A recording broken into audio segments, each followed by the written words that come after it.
In this video, I'm going to show you how to draw a beautifully minimal autumn scene. The weather's changing and I headed out on a hike last weekend. I hiked uphill, then downhill, and found a river at the end. And this is the scene I'll walk you through sketching today. It's got it all. Trees, water, a dramatic sky, everything. If you're new here, I'm Karan and I make videos that help stiff sketchers transform into loose liners. Alright, so let's get to it. So the first thing that I'm going to do is establish the story from the scene. And to do that, I'll be using my SSC framework. If you don't remember what that is, it stands for subject, supporting characters, and context. The trees are my main subject, the reflection in the water are the supporting characters, and finally the sky, that dramatic sky, will be my context. Before I start sketching, let's take a look at some of the supplies I'll be using. So my main pen will be a fine nibbed fountain pen. This is a Lamy Safari, costs about 25 bucks. You can get the same exact line quality and look with one of these fine liners. This is a Faber-Castell and it's 0.1 size. I believe that's 0.1 millimeter. I have 5 markers, 2 greens, a yellow, an orange, and a red. I'm going to start to sketch the composition out with a pencil. Now, why pencil, you might ask? Very simple. This is a minimal sketch where the lines have to be very precise, so I don't want to leave that up to choice.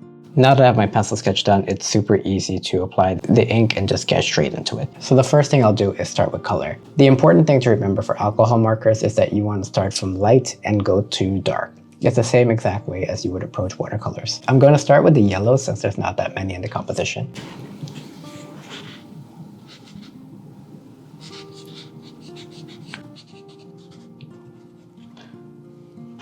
I'm loosely applying my marker in the shape of a tree. So I'm starting wide on the bottom and then going up towards the low peak. And then I'm just going to do the bushes at the bottom here. Next, I'm going to go in with my G21 and very, very loosely apply some green.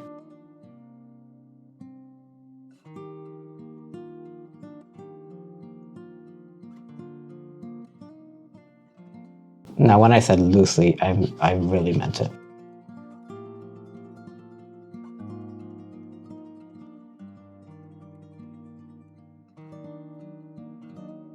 You can see I'm not following any of my guides that I did before, and you'll understand why that is in a little bit. I'm giving the impression of the trees, not the detail of the trees. So the thing about using markers is that you have to let them dry. It's the same exact problems that you have with watercolor. Once you lay down a color, you kind of have to let it dry unless you're looking to blend and mix. In this sketch, I'm not looking to blend or mix. I'm just trying to layer colors on top of each other. So to give the marker time to dry, I'm going to go in with my pen and start doing some detail work. So here's where I'll actually use the guides that I drew.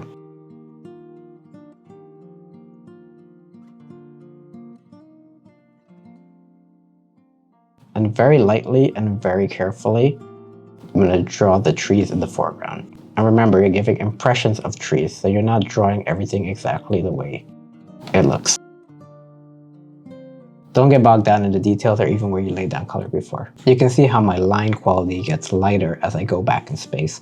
So the trees in the foreground, I use a darker, more pronounced line, but as soon as I get to the background, I start using more dots, more dashes, more spaces in between the line. This gives the illusion of space and depth and the trees going back. You also want to do trees of all sizes. So you don't want them to all to be the same size, but also you don't want them to be radically different. I'm gonna put a little some grass here. And then very loosely with some dots and dashes, I'll add in the shoreline and then add in some details and the bushes in the foreground.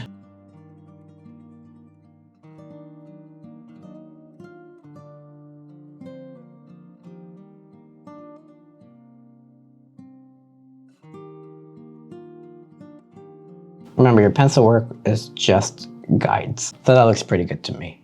I'm going to stop here now with the pen because I've given that base layer of green and yellow time to dry. So now I'm going to go in with the darker colors. I'm going to start with the darker green and go in and add some shape and depth and shadows into the trees. For this, I'll be using the pointy side of the marker. At this point, you have to decide where you want your shadows to be. For the trees in the foreground, I'll be using the right side for the shadows, but then in between the trees, you'll also see some shadow work.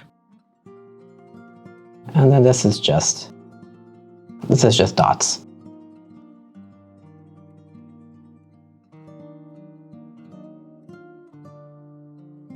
You almost want to follow the shape of the tree too. So you can see how I'm going with a curve, starting wide on the bottom and then going upwards. So now for the trees that are not in the foreground, just do the same thing. Put the shadows behind the foreground trees. And these don't have to be on the right side like before, but you still want to just do dots. You don't want it to be overbearing. The contrast of the dark greens behind the yellow also adds so much more drama and so much more depth to the scene. Just like the greens, I will do the same thing for the yellow. So I'll pick up my orange marker and do the same exact thing.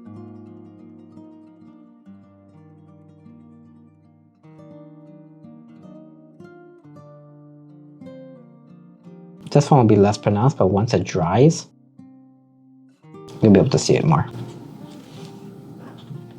What I'll do now too is with my darker orange color, I'll start adding dots around the forest area. This will give the impression of these more orange and yellow trees back in space.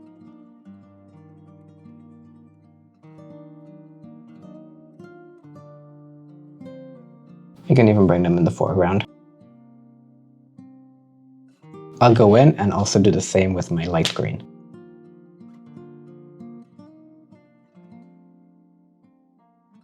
Just add some dots to show that the forest goes back in space. While I'm here, I'll add some shadows to the green. And finally in this phase, and this will be the last phase actually for the color section, is I'm going to just go in with my red and add dots. Since the red is such a deep color, you don't want to overpower the scene. A lot less red than any other color, and I didn't even draw any of the trees red. If I did, it'll just be so overpowering that it'll distract from the overall scene. Now let's move on to the sky. I want to do a diagonal line in the blues of the sky and leave the cloud as negative space.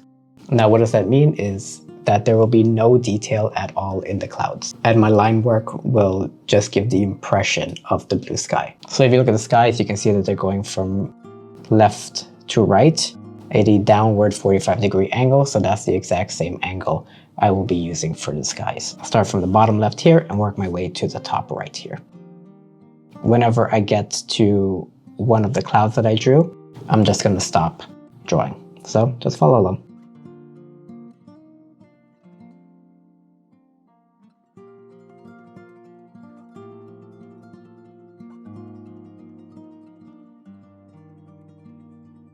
I'm also stopping before I get to the tree line. So you can see I'm stopping where I do the pencil sketch of the clouds. This is probably the hardest part of the sketch, is to keep these diagonal lines as straight as possible, because they do get longer as you go.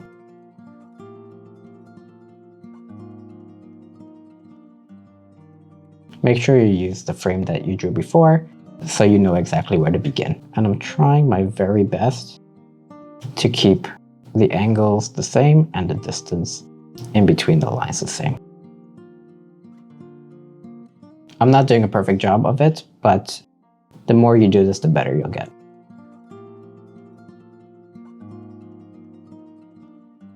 So just taking a break there, and then coming back where the sky continues.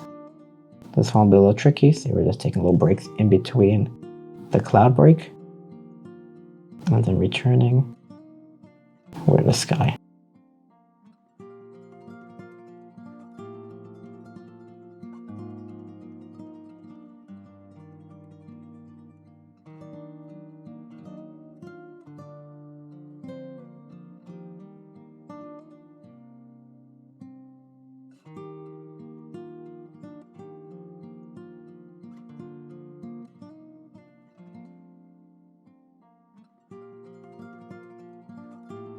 It gets really tricky because you have to follow the line all the way down. It's starting to get wavy. The last cloud to jump over. And there you have it, those are the clouds done.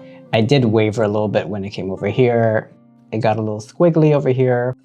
It always starts off great and then it's difficult to keep up, but the more you practice, the easier this should be. Now the last thing I'm going to do is the river and the reflection of the hill in the river. The reason why I didn't sketch this before the sky is I need to show you what tight hatching looks like. Now for the river, we'll be using a wider hatch. What that means is essentially twice as wide as the lines of the sky. Let's take a look at what that looks like. So you can see the distance between the hatching lines in the sky. I want to double that for the water. Starting with the shoreline. For the sky, I would have gone to here, but for this one, I want to go up to like here.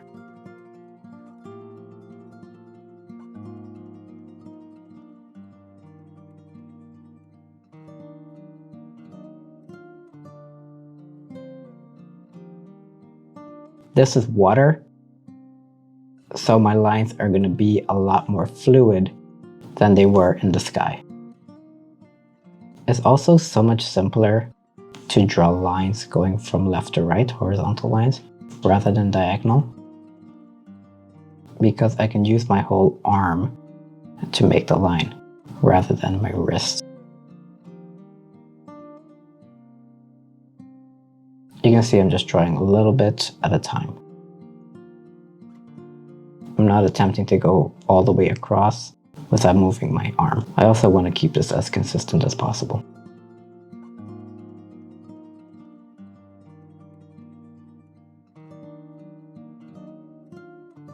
So while I started off as making them as wide as 2 of the hatching marks that make up the sky, it turned out to be about 3.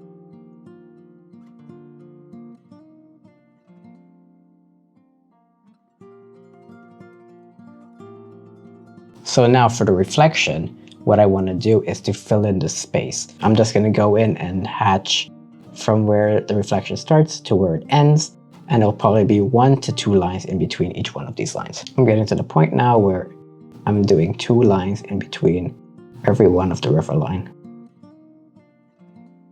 And I'm making sure to follow the guideline that I drew. But also, feel free to come out a little bit too, because this is water, this is organic.